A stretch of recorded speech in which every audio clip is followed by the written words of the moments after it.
Good evening, everybody. Welcome to the Mountaineer Locker Room. Then and now, Greg Christ, Frank Fear, along with you, and we appreciate everybody for tuning in tonight. Frank, another week down, another week closer, and we got plenty to talk about. And we're going to take a little bit of a different turn tonight. I think it'll be fun. Still related to the athletic programs at WVU, but a little different twist on things. So looking forward to that. Welcome in. Well, thank you. Yeah, it's great to have Randy Meador with us tonight. And, we were talking before the show that he may be on shows like this more than the coaches are, which I think is a tremendous testimony to the support and love that we have at WVU for the guys that and the gals who support the programs, make it possible, and just do a great job, particularly in terms of caring for athletes that have been injured to make sure that they stay in shape. It's just an honor to have Randy with us tonight. Yep, and as fans, we pay attention to everything WVU when we see something pop up on social media or on TV. And like you said, Randy's been a steady force on the screen here lately in social media and on TV. We've seen him numerous times now with all the well wishes being bestowed upon him. It's fun to watch, and well deserved honors for him. Such a long career, and obviously a successful career at WVU. So yeah, it's really neat, and it's going to be fun to talk to him to hear. I'm sure he has some great stories and some great memories of his time with the Mountaineers. So a couple other things going on that we hashed about earlier. We talked about the West Virginia, I should say, TBT team. They are moving on to the quarterfinals, if I understand correctly. Um, Kind of an improbable win the other night. If you watched it, I don't know. I know Darren watched. I don't know if you got to see it or not, but trailing and late in the game, and were able to mount a furious comeback. And the way that thing works is they once they reach a certain point level, then there is a ceiling that you hit. Whoever reaches a certain total points, uh, you know, after a certain time, it's kind of hard to explain, but once you hit 72, for example, then you win. And West Virginia was able to, or Best Virginia, I keep saying West Virginia was able to come back and take the lead and then hit the ceiling there and won the game. So now they moved to the quarterfinals. So pretty neat thing to watch. If if you're a fan of WVU's, you recognize many of the names. I've watched them, and a couple of them I don't remember, but you recognize most of them. Yeah, I mean, it's just they actually two come from behind wins in three games, and so they move on Monday. It's going to be on national TV, Fox Sports One against the Maryland alumni Yep. at 6 o'clock. So you can watch it or tape it, watch later. But I like this format of Yeah. so many points. I mean, if you and I were still playing, we could play, first to 4 points wins for $1 million. Yep. That we could do that, Greg. I mean, Maybe it's the first, it's maybe with possible. us, it might be the first basket or the first one to hit the rim would win. Yeah, It's but funny. you and I talk about this all the time. This show, with Darren's help, is and Mark Parsons is a testimony to it. It's the second bow. It gives what we do is we talk about WVU now and then, and what this the basketball tournament does is give guys who were stars in college an opportunity to come back, Yep. do another chapter in their book. In this case, the winner takes all, $1 million, and Yeah, a so million you got bucks. the Yeah. yeah, it's beautiful. So it's Yeah. it's something to support. And just not that this matters, but a friend of mine and a good friend of my son's, they went to college together and play. He played at Fairmont. Played on West Virginia's team last year, but or year before last rather. And this past year he played with an Ohio team because it's where he's from. He actually played at Fairmont, but he played with the Ohio team, and they actually won the thing. So he got a cut of the $1 million prize. But he I don't know how much how much they got, but he plays professionally overseas and has for about 10 years now. And his name's Jamel Morris, and a heck of a basketball player. And but he was on the winning team last year, so a little connection there. But yeah, that's a neat thing. I mean, it's I'm sure fun for those guys, but at the same time, that $1 million prize at the end, even if you have to split it, it's going to be pretty significant and makes it competitive. They play hard and really get after it, and it's fun to watch. It's a neat format the way they do it, and it is entertaining. Like I say, you see some old heads that you hadn't seen or thought about for a long time, and there they are playing, and a lot of them are still really, really good basketball players. I mean, they're not. It's not like the church league out there playing. It's good basketball. So fun to watch. People ought to tune in and root on West Virginia. Well, and you and I were talking last week offline that it fills a gap because unless you're a baseball fan and a big baseball fan, you got a time here before football season kicks off, NFL and college, and so the timing is perfect to give folks a chance to cheer. And of course, the folks that went to the game in Charleston, as Darren did, and Lucas Berry, who's with the New River Network, did, very excited about being there. The crowds look good, particularly for the weekend game, and so generate some cash for the local coffers, and so it's a win all around. So let's wish them luck. Exciting time for West Virginia again, and let's see what happens on Monday against the Terrapin alone. Yep, and like you said, fills that gap a little bit because not a whole lot going on sports wise now, unless you're a big baseball fan or WNBA fan. Just not a lot happening right now. So yeah, it does fill the gap. Another thing you mentioned, I wanted to bring this up. You mentioned it right before we came on the show. We were talking about Memphis trying to buy their way into the Big 12, getting rejected, and then going to jump into the ACC. And like you said, before we come on, just when you think it's the popcorn has stopped popping, there's always one more. And this league jumping and switching back and forth the leagues and going cross country to join a conference, it's just crazy, and it seems like it never ends. There's always somebody going somewhere, and I think, as we've talked about numerous times on the show, I think it brings back into focus the importance, I believe, of getting this thing regionalized, get it organized in such a fashion that it satisfies not only the fans but the TV networks and the financial ends of it. And I listened to the Big Ten, some of the news conference on the Big Ten. They're still holding fast to the idea that they proposed with the playoff system, and I don't think that's going to fly. But again, it just shows the differences in what people think are best, for, well, not what they think is best for everybody, what they think is best for them. And I just hope that somehow, some way, somebody can step in and get this thing put together to where it satisfies all those entities, the financial part of it, the networks, the fans, the schools. And this, it's just another example of, with this Memphis thing, of just how rapidly things can happen and turn everything upside down again. I mean, you don't know, you think things have settled for a while, but it could happen tomorrow. Who knows? And these conferences, poaching teams, and people moving all over the place. You don't know what's going to happen next. Oh, you're absolutely correct. It's on the other hand, if you think about it from Memphis's point of view, they beat on consecutive years in bowl games, Big 12 teams, Iowa State and WVU. They don't want to be in the group of five anymore. They believe both in basketball and football. They have strength. And so they did what you would expect them to do. The amount of money took my breath away, $200 million. Yeah. But what was interesting about that, two things, Greg, we've talked about both of these. The first thing you and I have, the first thing is that the Big 12 didn't spend much time evaluating that.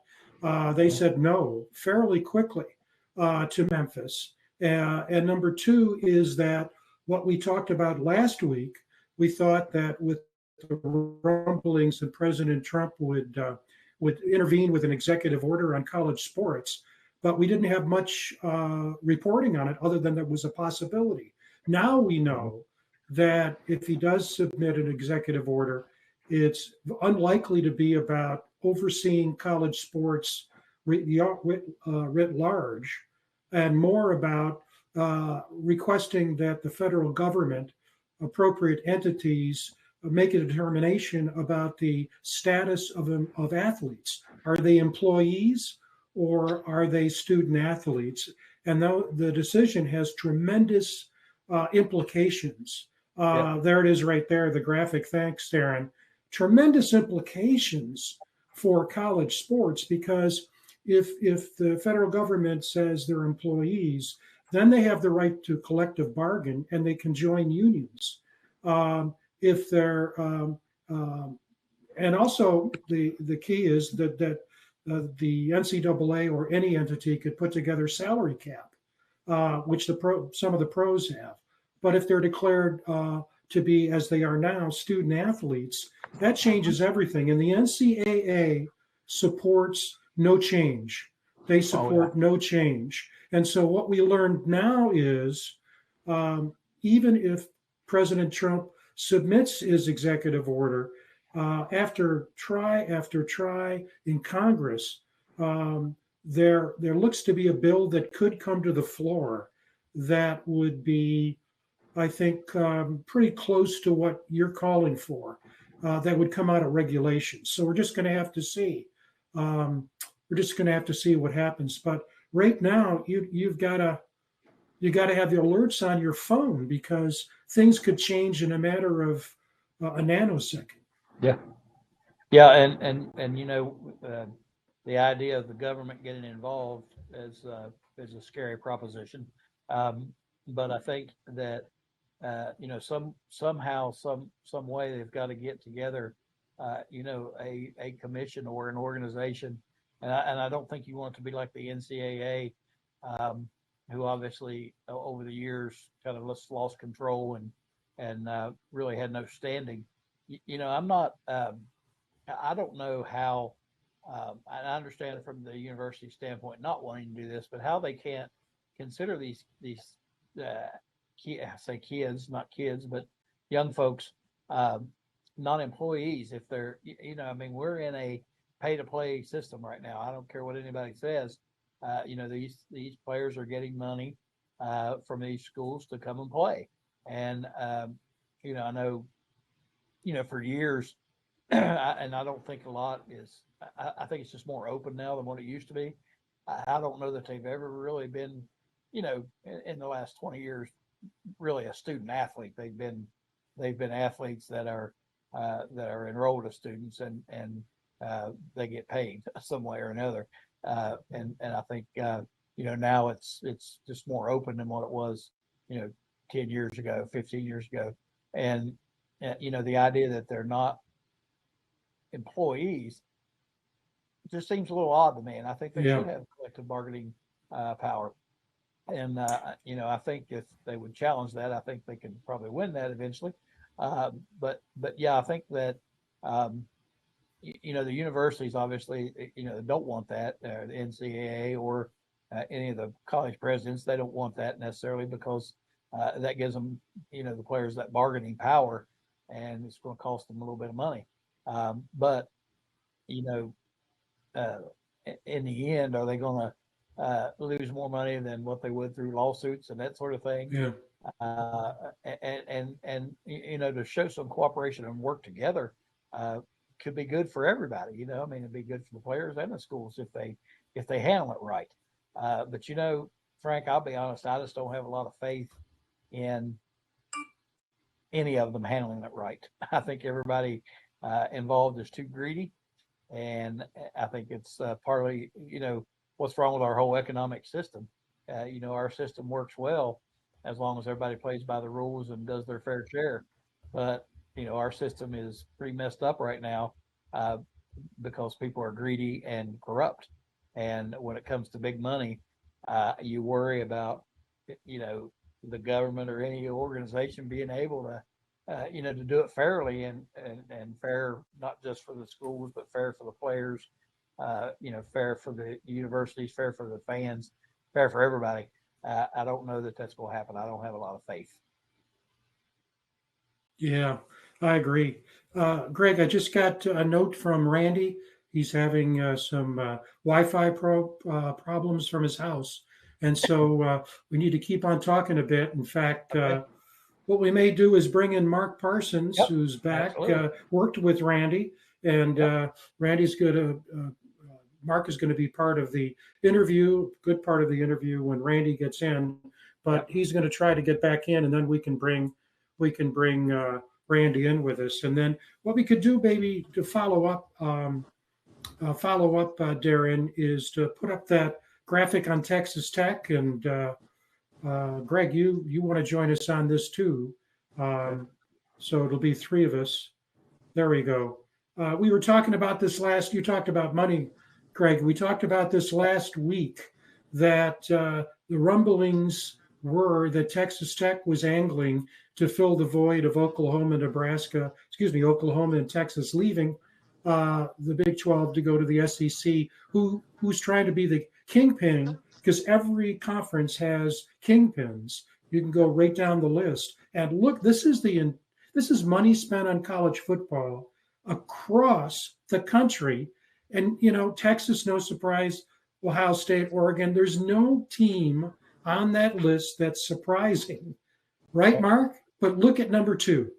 I know Texas Tech. They've taken advantage of all that oil money out there, and they're getting some talent in there, and but they're paying for it. That's for sure. Yep, they are. So, yeah. So I think sometimes you hear these rumors and they end up to have some legs to them. And this is one that the rumor was out there, and now we see. Well, we already know that they've spent $2 million securing that softball pitcher from Stanford, who brought Mhm. them all the way up to the championship game in women's softball, and then to keep her, they threw another million at her for $2 million. So anyway, Randy is here. So why don't I do this? I'm going to drop off and let's bring Greg back in. There he is. And let's bring in Mark and Randy, and we'll let her rip. I'll turn it back to you, Greg. All right. Well, it's an honor and a privilege to have Randy Meador with us tonight. For those of you who don't know, longtime athletic trainer at WVU, mainly with the basketball, but worked in various different aspects of the programs there, and had an awesome 40 some odd year career. Recently retired, and we are excited and tickled to death to have him with us tonight. Randy, welcome to the show. Thank you very much. I guess I won't advertise my uh, internet company, so sorry about that. I, But we're I, back. I have a good one, but I'm going to mention either because I pay plenty for it, so I'm not going to mention their name either. They do what they're supposed to do, but it sure does cost me. And Mark, you want to jump in as well? We have Mark Parsons, who I think has a pretty good relationship with Randy. Work together, and Mark's going to come in and share some stories and ask some questions as well. So, Darren, if you want to, there's Mark. Hey, Mark, and I know you're tickled to see Randy as well. So I'm going to let you, Mark. You guys are friends. You know each other. I'm going to let you just start this thing off and get us going. Sure. Thanks for having me. Randy was a big part of my athletic training career. I was an athletic trainer for uh, about 30 years, and I don't know if you can remember all this, but you taught me basically the therapeutic modalities, all our orthopedic assessments, taping techniques. You on the skills part of that, you checked me off on every one of those. And I don't know if you remember that, but I'll never forget it. It was kind of nerve wracking, but I really appreciate everything that he did to get me prepared to enter the career of athletic training. And I, I don't have a whole lot of stories on it. I don't have anything bad. Uh, Well, good. one thing that stands out though, do you remember you had the entire training staff over to your house in Westover You did the pay-per-view for Thomas Hitman Hearns versus Marvin Hagler. You bought the pay-per-view, and then we brought the snacks and the beer and everything. And I'll never forget that. That was a good time that night. And Yes. I thought that was fun. Yeah. It was funny. The Westover cable was different than Morgantown cable. So, yeah, I could host that for you. For everybody. Well, I was going to, can you tell us about when you were my graduate assistant when you first got there, and then became the head basketball trainer? Can you talk a little bit about your interview with Coach Catlett on that, and Lester Rowe, and how all that kind of intertwined and came together? Oh, definitely. Yeah. Because I remember that, and I remember taking care of a lot of your stuff, Mark, and everything. There's certain people that stand out. I hate to say there's certain people you forget, but, there's been so many. But, yeah, I've always remembered you, Mark, and all the things we did in the past. But so my first year, I was a graduate assistant over at football. And, back in those days, the Coliseum didn't have a weight room. Basketball would come over to lift. And, we'd get football ready, and then maybe they'd go to a meeting or something. Then basketball would be in a weight room lifting with Al Johnson. And if they needed something, I'd take care of them. I mean, we're athletic trainers, help people out, take care of injuries, whatever they need. And plus, they didn't have an athletic trainer with them like 24/7, all the time at that time. So I finished up my graduate assistant year, and the person that was with men's basketball, he left, and the basketball team was getting ready to go to a European trip. So Coach Catlett had me in for an interview because football athletic trainer, said I was pretty good, whatever. So I get this interview, and I'm sitting there, and Coach Catlett, he used to be at Cincinnati. My undergrad was at Miami of Ohio. They maybe didn't see face to face, so he didn't like that very much, but, we talked about it. Then, so you're a graduate assistant with football. And I was like, yes, I was. Men's basketball and football maybe don't always see eye to eye. So, the interview is going really well. I was like, well, I have no chance at this or whatever. And then Lester Rowe walks in the office behind me, and, he puts his hand on me and everything. Hey, Randy, how you doing and everything? And Coach Catlett's like, now, wait, how do you know him? And he says, oh, Randy, he'd take care of us when no one else would or whatever, over at football. Yeah, anytime we needed anything, Randy would take care of us. And then immediately the interview just, totally changed because Coach Catlett loved Lester Rowe, and, who didn't. And so right place, right time. Thank you, Lester. So he probably had a lot to do with getting my career started, because that maybe wasn't the best interview just because of where I've been, nothing else. So that first year I was hired as an interim. And again, I think we did 5 countries, 14 days, and 10 games. And back in that summer. And then, so the first year I was interim, and then I guess Coach Catlett was okay with me, and, he kept me on and everything. So, and that's awesome. Awesome story. Yeah. Randy, I wanted to ask you, you had a tremendous career, a long career. And a lot of people don't think of that aspect of it, of a program. I was a coach, and of course, as a high school coach, we did all the taping and all that ourselves. We didn't have trainers. Now, toward the end of my coaching time, especially in football, I don't think they do it in basketball yet here, but in football, they're required to have an athletic trainer on staff. So that's one of the changes. But over the course of your career, what types of changes and an approach to athletic training and the way people looked at athletic training, how did that change over the course of your career? Because you had a long career, and I know there were lots of things that changed over time. Well, schedule-wise, there was a lot that changed. You used to know that basketball would not start until October 15th. So when, Lester was talking about, or I was talking about athletic trainers not being with basketball, it sounds, he'd say mean, but, everything wasn't covered back then. You didn't have as large a staff as you did now.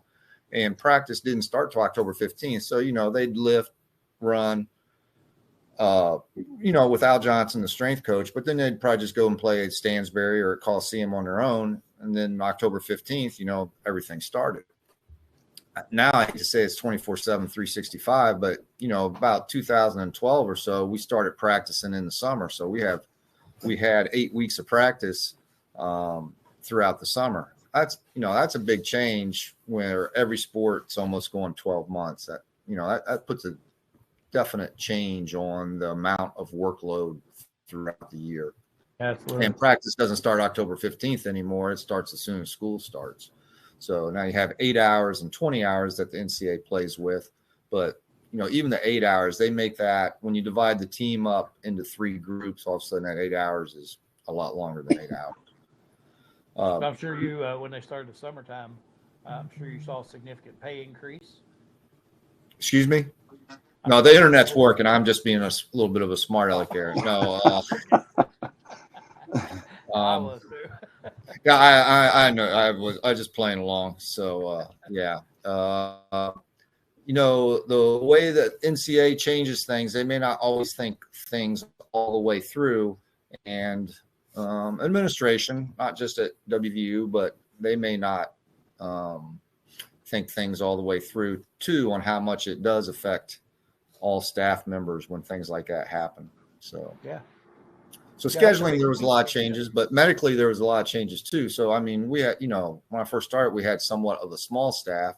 Now we have a very large staff where almost every sport has their own athletic trainer 24/7, 365. We have many more team physicians, access to medical care. I mean, show our age, but we can be honest, MRIs didn't even exist back then. And now you can get an MRI in, a day or two and everything like that. So, medically, the changes are very significant, much more advanced than they were back in the 80s.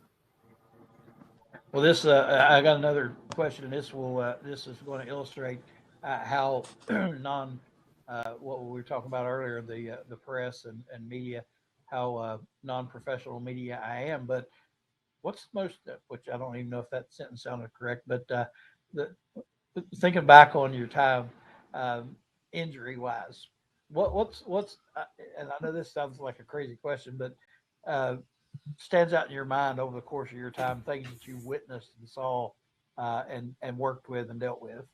Anything stand out? I mean, I think just because of how highly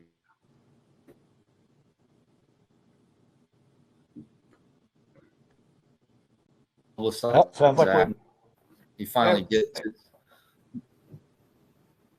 Well, it's not my red light, so hopefully it wasn't my issue. Yeah. Go ahead and start. Start that answer again. You cut out. So, just the significance of the injury and the publicity and where we're at. Deshaun Butler's knee injury in the Final Four would have to stand out as being one of the most significant and heartbreaking injuries that, unfortunately, I was able to witness. So. Yeah, I think, and that obviously was what was in my mind when I asked that question, because that's one I think any Mountaineer fan remembers very well, and unfortunately, not a good memory. But yeah, I know you saw lots of things over the course of your career, and what was it? We've had a few different coaches on here, and some that work with Coach Catlett, with Lou Pelliccioni and some of those folks. Talk about some of the people you worked, not necessarily under, but worked for, as far as coaching staffs and that sort of thing at WVU, because I know there's going to be a lot of names that come out that bring back a lot of memories for a lot of folks. Well, yeah. You start with Coach Catlett, and I was with him for many years, and there's assistant coaches that, I've seen Lou around town. Ron Brown, still stay in touch with him. He reaches out every holiday, or if there's a significant change, he wants to get the scoop too. So, And Coach Catlett, I even saw him, last year at a Morgantown High basketball game. So it was great catching up with him there. Then, we moved from Coach Catlett to Coach Beeline, and, Pat just reached out, and I thanked him too and congratulate him on just getting a community college coaching job. So hopefully he does well with that. Just last fall was hard to believe, the 20th anniversary of one of the Coach Beeline's great teams. So that was a heck of a weekend for that reunion. Then are we counting Coach Dockich? Yeah, we'll just leave him out. Okay. All right. Just checking. Okay. Yeah, we don't count him. Then we moved on. So no, that was before Beeline. I'm sorry. Yeah. Then we had Coach Huggins. So that was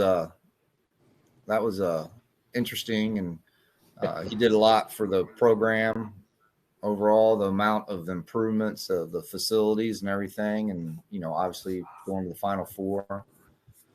Then we've had 4 coaches in the last 4 years, and that's made it rather difficult. And then also, the last 2 years we've had total roster changes too. With literally 100% of the points turning over. The only people that came back is, one individual that would redshirt that year. So that's a lot different than the previous years, and that weighed heavily on, retiring. So. Right. Yeah. Mark, you want to jump back in? I don't want to hold Yeah, on. who's You might talk to Randy. who do you think was the most athletic basketball player that you worked with at West Virginia? There was several good athletes, but I'd like to think Joe Alexander really stood out as, being explosive, quick. He was, he may not have shown it, but he was pretty darn strong too and everything. But he he could jump. Very athletic. He could sure jump. Yeah. He could jump. Like I said, and working closely with the strength coaches, you get to see what they can do all the time, in the weight room, and then also in the conditioning aspect. Before summer basketball, there used to be, and before you could practice before October 15th, there used to be more emphasis on conditioning and then into basketball. Now it's almost like, basketball 365. So, but they still lift weights and everything. But, someone like Joe, you could really see his athletic ability, in the off season and everything. Yeah. You were talking about your changes in the schedule over the years and the way things have changed in your role. Back in my day there, you taught classes, and all the trainers taught classes. They have a separate staff to teach the classes now, and so you had a lot more responsibility in the teaching aspect back in the day, didn't you? Yes, I really enjoyed that. We have over 900 athletic training alums that are placed throughout the country, and we had a 50th reunion last weekend, and well over 200 came back, and we have PTs, PAs, athletic trainers in all different professions. So it was really a great weekend. I really enjoyed teaching and helping young athletic trainers try and get started in their career. And so, I taught in the fall. I really enjoyed it. The coaches were good with letting me have balance. Obviously, I'd teach early in the morning. It would never conflict with practice or anything like that. One semester, one year, they tried having me teach in the spring, and that did not work. Just, spring semester starts in January, and with basketball travel, heck, I wasn't there. You're gone. I had substitute teachers more than I was teaching, so that didn't go. And that was enough on that. Yeah. So, but I think back then too, we really, I think the staff and the students, it's kind of one big family, and I really enjoyed that time. It was a good experience there, and just the way the program was set up back in the day, I'm not sure everybody was like that everywhere in the country. I think West Virginia has a great reputation for their athletic training program. It's one of the top ones in the country, and I think that was part of it. Everybody was close knit, and you you'd have fun together. You'd work hard together, and if you needed your butt chewed, which I had a few of those, you got that too. So it was a good experience. No, I Well agree prepared for totally. my career. Yes, I agree with you totally, and that's one of the big reasons I stayed around for so long. I try to teach the students that I was working most closely with and everything that you're really on two teams. So it's like I'm with the men's basketball team, but I'm also part of the sports medicine team or the athletic training team. And if we had to choose some butt, we'd choose some butt. But also, I think we were there to support and help each other out too. Right. And that team atmosphere as athletic trainers, sports medicine professionals, and then also being part of WU's athletic department, me specifically with men's basketball, it was just a very, very rewarding experience. Sure. Yeah. I know, Randy, you haven't had a lot of time to really enjoy it just yet, but what are your plans retirement wise, and what's the future look like for you? Well, hopefully long, but I'd like to. I like getting outdoors, so a lot of biking and hiking. My wife and I will like to travel more in the future. I've enjoyed thoroughly the travel with men's basketball. It's unbelievable. Coming from a small town in Ohio and all the places I've been, I'd like to knock down 4 more states, and I'll have all 50 states. Unfortunately, with the schedule that I described, I probably didn't do as much around the house as I should have, and I need to work on some projects around the house, get that caught up. But relax a little bit. Hate to say do what I want to do, but work out and do the things around the state that I'd like to do with my wife, and then do some more traveling also. Awesome. I think you'll figure out when you start doing those honeydews, you're going to wonder how you ever had time to work when you start doing all those chores that you messed out on, because they seem to never end, and they pile up on you. So well, I guess I accumulated them over 35 years, and that's why I got such a large stack. Yeah. Well, I give her credit. She actually has not made a list for me at all. Well, I guess maybe one thing for Friday, but she has not made a list for me at all. But I know what needs to be done, and like I said, she has that list in her head. I'll tell you that right now. She has that list right here. Oh, okay. Whenever she sees you getting too comfortable or too chill, she's like, "Okay, Randy, this painting needs done." I thought one 35 years now. It's just done. I thought of one more thing, Randy.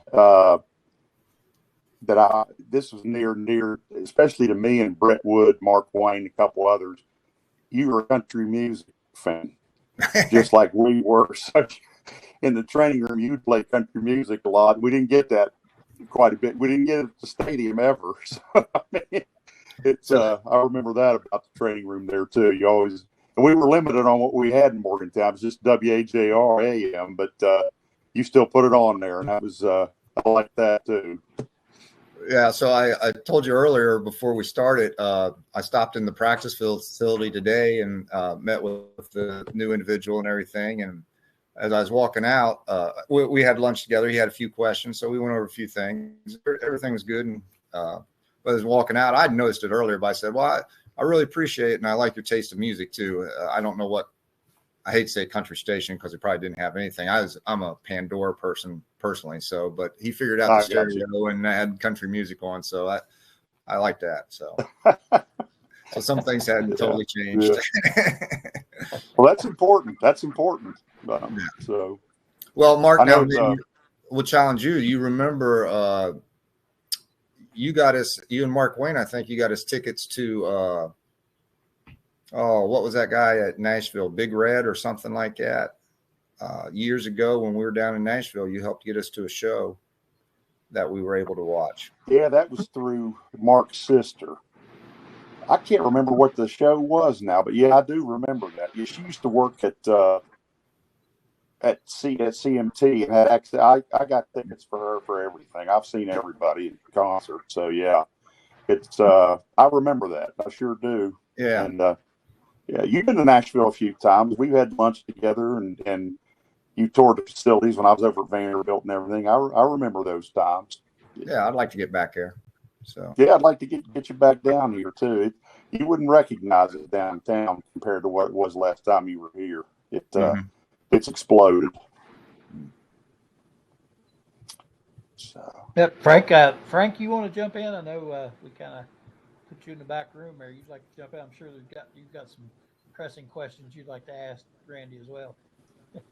Well, you stimulated it, Randy, by talking about all the travel you did. And, for the current fans, we think of the Big 12, but that's relatively recent. There was a whole bunch of years when you started back in the 80s that the Mountaineers were in various iterations of what eventually became the A10. So I have a question for you that's really deep. It's a cerebral question. I'm from Western New York. So the question is, how are those frog legs at the Castle Restaurant in Olean, New York, right across from St. Bonaventure? You ate there, right? oh, definitely, yeah. When you got the schedule and you looked at it, is like if you could be in Olean. I'm sorry, I can't remember if it was Saturday or Sunday, but when they had the buffet, what was the name of that hotel across from St. Bonnie? The Castle. The Castle. I'm sorry. Yes, thank you. The Castle.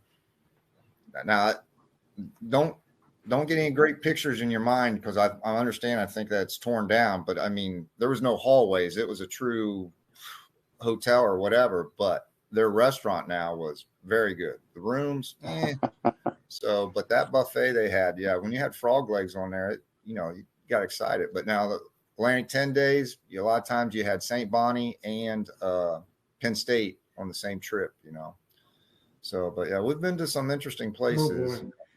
Ice Station Zebra and all over the place. Yeah, because there were some road trips at St. Bonnie where we had a hard time getting there or getting out of there and everything. But well, and those facilities. That was the one thing about WVU that separated it from the rest was the Coliseum. And then you'd go to Temple at that old facility, and the roof would leak, right? And then you'd go to St. Joe's because St. Joe's was in that league. And my understanding was you guys had to change in a classroom, and that facility, what was it? They shared it with the Philadelphia 76ers. Did their practice. Yeah. That was their practice place. Oh my God. Yeah. You can write a book, Randy, with all those stories about the experiences you had as an athletic trainer, because you get to go to all these places that most people, even if they go to the games, they don't know the whole, the 180 around it. Oh, yeah. 360. Yeah, great. Yeah, and then travel back then. I mean, we were doing commercial and buses. Well, of course, you had to have buses, but, you're on commercial airlines, so you're at the mercy of them for cancellations, delays, and everything else. Or if the coach wants to change plans, you're trying to change all that. And, that was we had a limited number of charter flights, but with Coach Huggins, he really did a great job of getting us all charters. So, that really helped, but don't think charters don't have their issues too sometimes, or of course with the weather in the winter. But we've had bus breakdowns, flight problems, et cetera, et cetera. Yeah. It's not all smooth. Very good. That was my question, Greg, was about frog legs. No, that's probably the only place I've had them. I mean, I've heard of them other places or people doing it themselves, but that's probably the only place I've had frog legs in my life. Well, I thought they were good. Once again, Frank, we illustrating our lack of media expertise and the questions we ask. I was going to ask Randy too, like memorable trips. I mean, I know you've been everywhere. You said that you've been all over the world actually. But any trips that stand out memory wise, whether it was a breakdown or a unexpected stay or anything like that? Well, I mean, you have the great trips in the sense of going to Hawaii, going to Italy twice, going to Spain, going to Europe, Australia, New Zealand.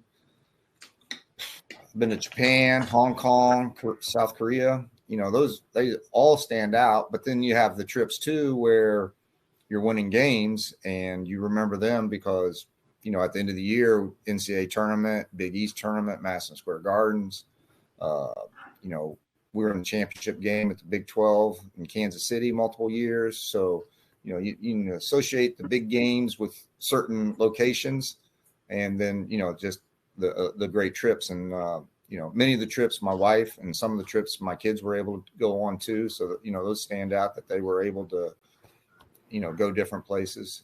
It's been a heck of a career, and never would have thought about that, 40 years ago, all the places I've been. Yeah, that's amazing thing about it. And that's got to be, when you talk about careers and, not only doing the important work that you were doing, but you throw in the added pleasures of it, the trips and the people you get to be around and that sort of thing. So that's a really cool thing. Mark, you have anything else you'd like to, before we say goodbye to Randy, anything you'd like to follow up with? Yeah. What was the toughest arena that you remember environment-wise to play in? I know you've had a bunch in different conferences, but does any arena stand out, that you've been to that was the harder place to play? Well, that's a good question. That's a tough question.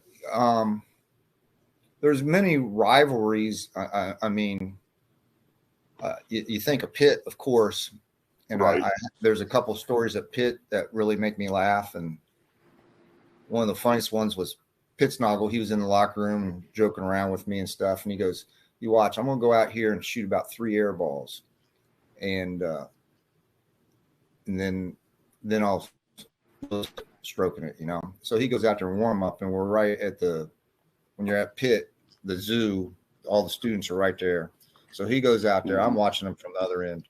And Kevin, I mean, he was a character. He might still be, but I assume he's a little bit more mature now or whatever, but he's doing well. But he goes out there and he airballs it. And I mean, they are all over him. And then he just knocks it down. And of course we win that game. So that was good. But I mean, he just liked toying with people.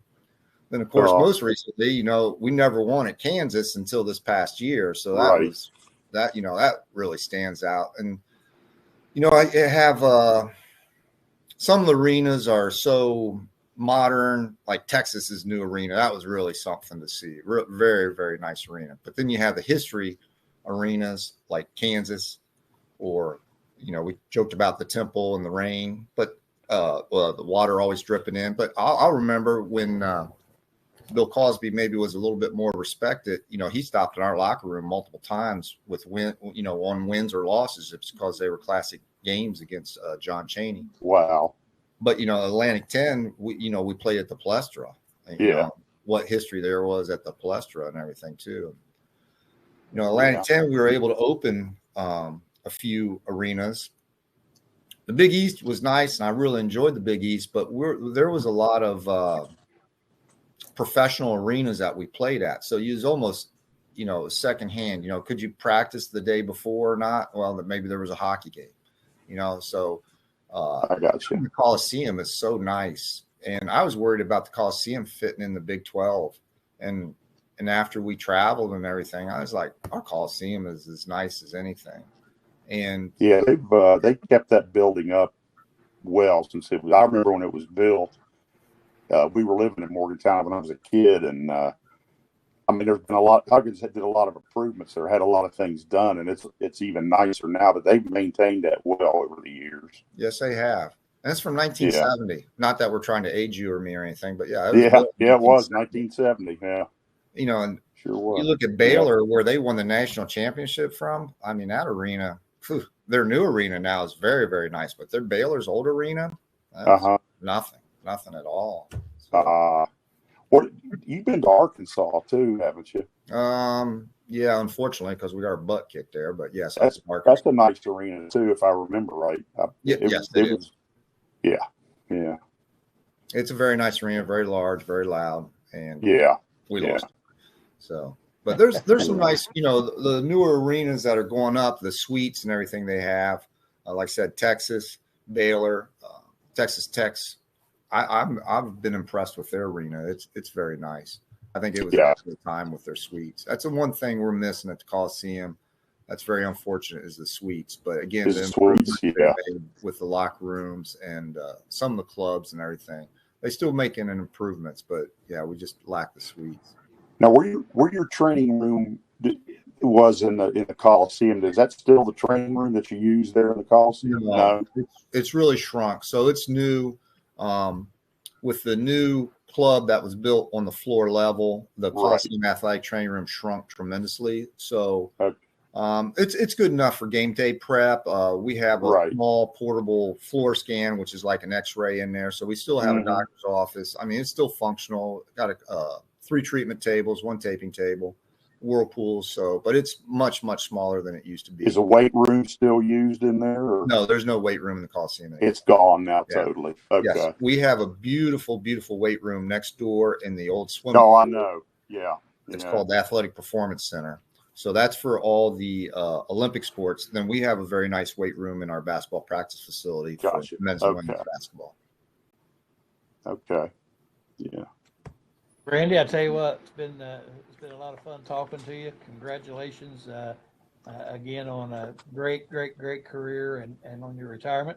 And we enjoyed the stories and the inside look at what it's like to be a trainer at WVU. It's been awesome, and I can't tell you how much we appreciate you taking the time. All right. Well, thank you very much. I've enjoyed it too. All right, Frank. Anything before we let him go? Well, I was able to do some research, Randy, and we should have a moment of silence for the Castle Restaurant. They closed in 1997. Okay.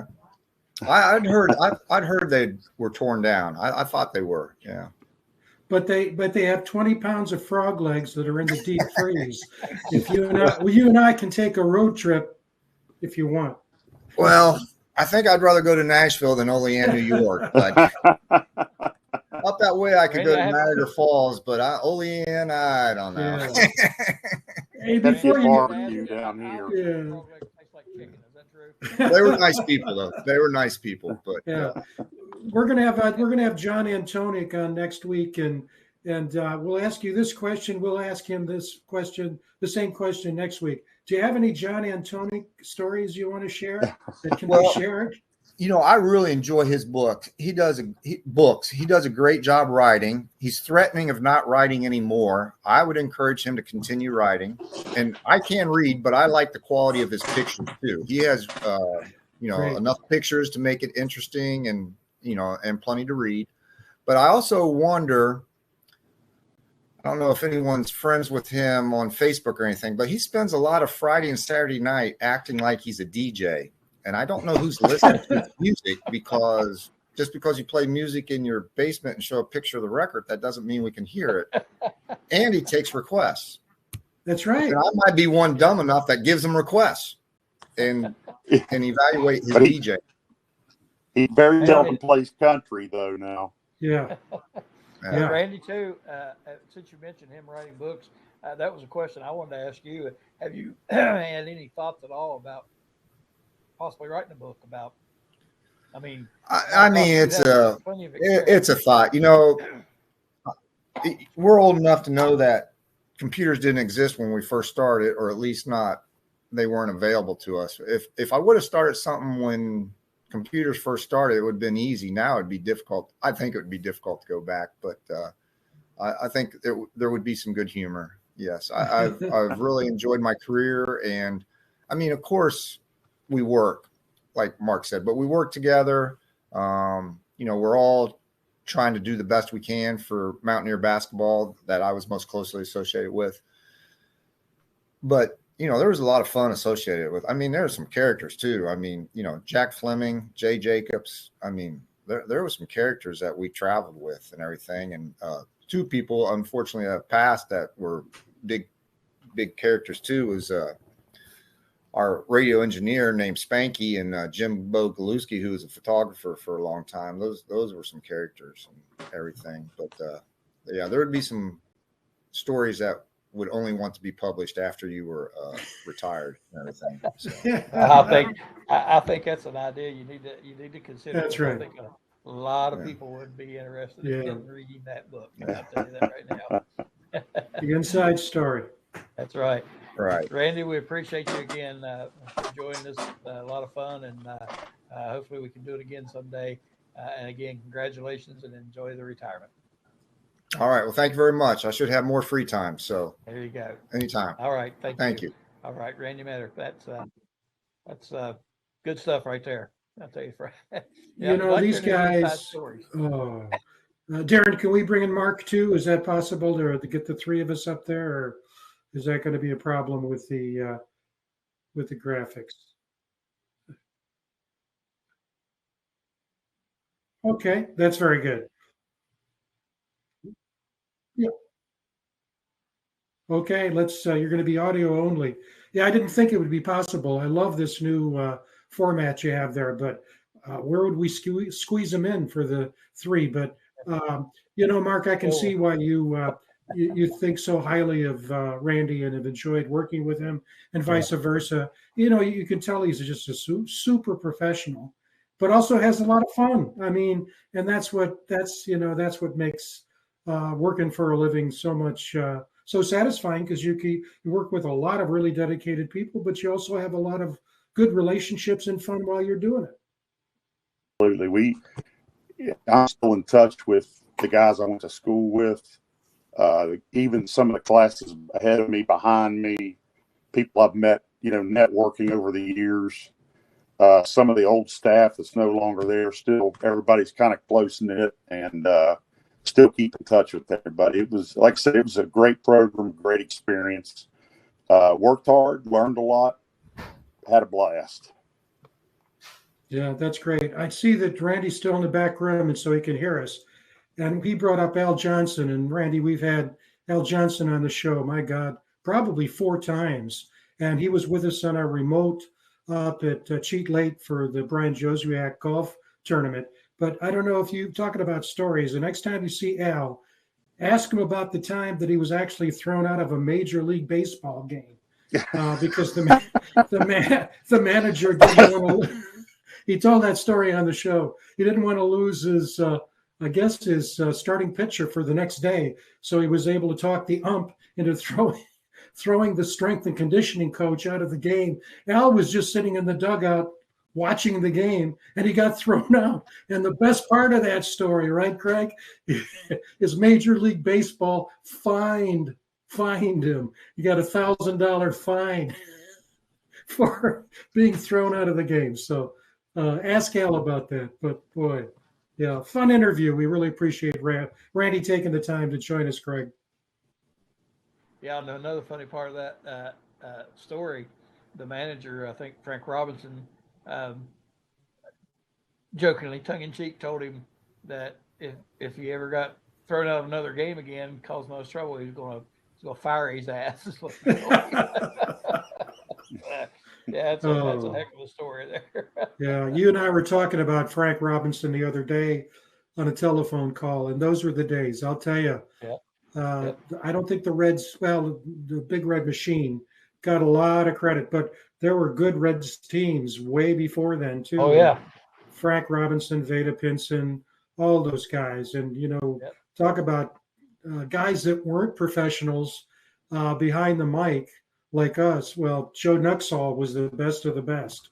Wow, he was just tremendous. Hey, there's a question I want to ask. I want to ask you, Greg, and also Mark. He can come in oral. And Darren, if you could throw up that college football playoff, we'll close off here talking a bit of football, that graphic on the college football.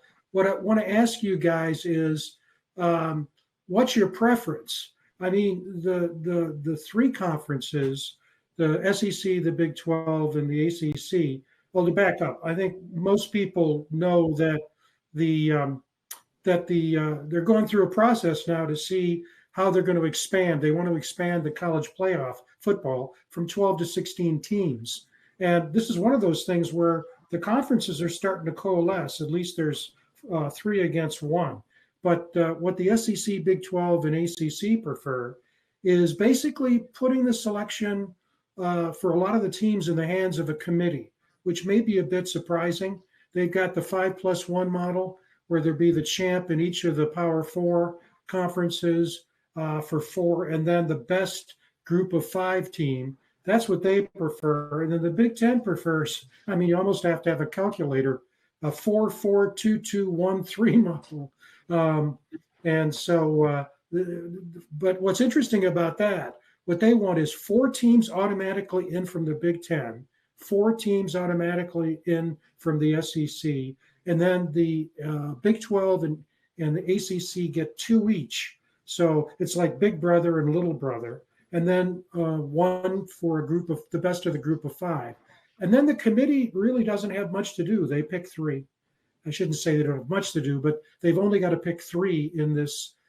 And both of those models you see add up to 16. Do you have a preference? Do you think one is better than the other, or one is worse than the other, and then why? Well, I think I think I don't know if one's better. I think the first model is preferable. To be fair, you look at like the Big Ten's proposal, and you and I have mentioned this and talked about this. Not every year, and most years it's the case in the Big Ten and the SEC and the ACC and the Big 12. You have, one or two, three teams that are really good. And I think in the Big 12, you have a lot of parity. And I'm not saying, that they're all great teams, but there's a lot of parity throughout the conference from the top to the bottom. In the Big Ten, you got a couple teams, every year that are really good, and then you got, a lot of teams that are average, and then some teams that are bad. And I think same way in the SEC. And I think if you start guaranteeing, that many spots to a conference, you may end up with a 7-5 team in there or something to that effect. And I think you never know when a team like an Indiana or somebody like that's going to have a great season. And if you go to the model where you only allow 3 at large, Indiana can have that great season, but they may still be, fifth. You know what I'm saying? And I'm not saying they couldn't get selected; they could, but I just think that you guaranteeing that many teams could backfire, and you could end up with some duds in there. And I don't think the other conferences. I would think would have to look at that and say, wait a minute, you're going to give your conference gets 4, ours gets 2. Makes no sense. I mean, you never know. You may have 4 of the best teams in the country in the Big 12 or the ACC. You don't know that. And then what happens? And again, if you got 4 teams that are, there and you have to pick 3 out of those 4, that's unfair. Somebody's getting left out that shouldn't be left out. So I just think that, you win your conference, you get in, and then let the chips fall where they may after that.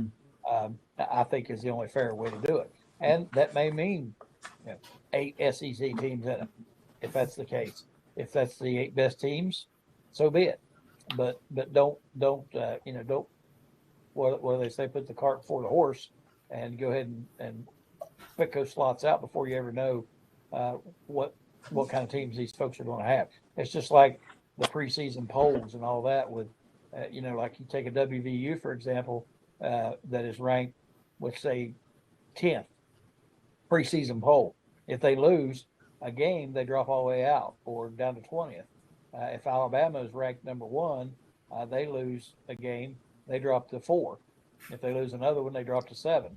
If WVU loses a game, they're out, and that's not fair, and that's what happens with these preseason polls and the way they do those things. But again, until you watch the season play out, I don't know how you start guaranteeing people places in the playoff without seeing what they do during the season. So, and that's just my opinion, Mark. To earn it. Yeah, exactly. I think, I live in the heart of SEC country, and I don't always agree with their commissioner Sankey, but I do agree in this case with that model. I think if you go with the other model that the Big Ten's proposing, that's the ACC and Big 12 are going to be they're discriminated against basically, And I agree with Greg. I think a lot of things should play out. Let the season play out, and let all the chips fall, and then pick out what's going on. I mean, you're going to have your conference champions, but I think the SEC, the first model is going to give the ACC and the Big 12 a better chance of getting equal representation in the playoffs. If not, I think we're going to get left out. I mean, I'm afraid we're going to have some good teams. That what if we have 3 teams that go 11-1? Somebody's going to get left out, and that's not. I don't think that's fair. And my personal opinion is, I think the Big 12 is probably the 3rd best conference. I think it's a stronger conference, top to bottom, versus the ACC. So but I hate to. I don't want to wish anything bad on anybody. I know the ACC, there people are saying it's going to implode and all that. We're going to absorb teams. That may happen. It may not. As long as time is a variable, there, anything can happen. But I do think the first model would give, selfishly, would give the Big 12 a chance to be better represented. A lot of people, Frank, who would argue that on the other side would say, well, if you're the Big 12, you want to accept that model because that guarantees you 2 teams, and you may not get 2 teams otherwise. But to me, that's still not fair. I mean, if you're guaranteed 2 teams, maybe you don't have 2 teams that are good enough to be in it. If you look at it from the flip side. So yeah, this guaranteeing all these spots, I just don't. I don't think that's a good model, and I think fans would agree with me for the most. I don't know, they may not, but I think most fans would agree that it needs to be fair for all the conferences. It needs to be equal. I agree. I agree with you guys, and I think as I heard Greg talking, the thing that strikes me is that it that first model, Darren, if you could throw it up again, you have to earn it. You have to earn it. So rather than giving you 4 guaranteed, because I'm not sure the Big Ten is going to have each year 4 teams that would get it if a committee was selecting, or if you go by the ESPN Power Index. I don't think you're going to do it. And by the same token, I think that as Mark said, the Big 12 could well have more than 2, and you get locked in with the Big Ten model because there are only 3 at large. So I think things are shaping up. I will say this, though, and it goes back to something you said, Mark, and that is that you got this Petiti with the Big Ten and Sankey for the SEC. It's almost like they're in a tug of war to see who's going to be the fairest and the most important, the more important commissioner, and that doesn't do the game. So my feeling about it is, if you ask the question, what's the best option for the game? I don't think it's any question. It's the SEC, ACC, Big 12 preference. Yeah. Unfortunately, ESPN and Fox have a lot to say too, and they can be biased to those conferences. And I know they're going to support what they think are the best matchups, but that they're going to get the most viewers. But again, if somebody's 11-1 and gets left out, that's not equal. You just look back a few years ago. Auburn went undefeated and didn't even get in the play or get into the championship game. Sure. And that's I think you got to kind of, like Greg said, just wait till the end of the season, let it all play out, and put the most teams that are the most deserving in those spots, and not and hopefully the guy from North Carolina is not on the commission. Yeah, Get that thrown in there real quick. All right. yeah, Well, we yeah. running a little bit over time here, Frank. So I think we need to go ahead and wrap it up for the night. Mark, we appreciate you tuning in with us and enjoyed your input and great job with Randy talking to him. A lot of memories for you guys, I'm sure. We appreciate you, Mark. And absolutely. Next week, we've got John Antonico on with us. We've had him on a time or two, and everybody knows how much information and expertise he has on all things related to W. He's got a new book to talk about as well. So we're looking forward to that. That'll be a lot of fun next week. And we appreciate, again, everybody for tuning in. And Frank, I know we look forward to bringing another show. We're getting closer and closer to August. When August gets here, it's all downhill from there and we can't wait for that. So we appreciate you and all the work you put into this as well. Thanks to Randy Meador for joining us tonight. Darren, appreciate all your hard work putting all this together, and we look forward to coming to you again next week on the New River Network and the Voice of College Football with the Mountaineer Locker Room then and now. Thanks a lot, and we'll talk to you next week. Good night, everybody.